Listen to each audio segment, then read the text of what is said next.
salabat, mabisang gamot sa may ubo. Ayan, masarap yan.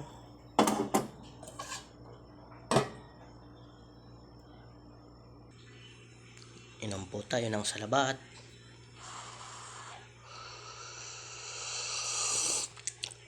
Wow, sarap. Mainit sa lalamunan yung salabat na tinatawag. Ito yung loya na pinakuluan.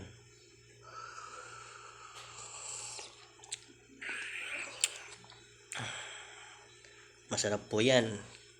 Kapag may ubo ka, pwede mong panggamot.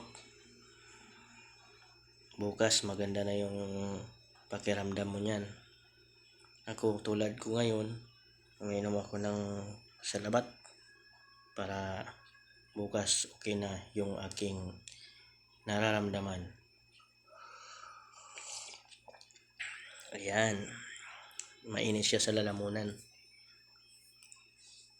Masarap yung anghang ng loya. Sige guys, salamat sa panonood.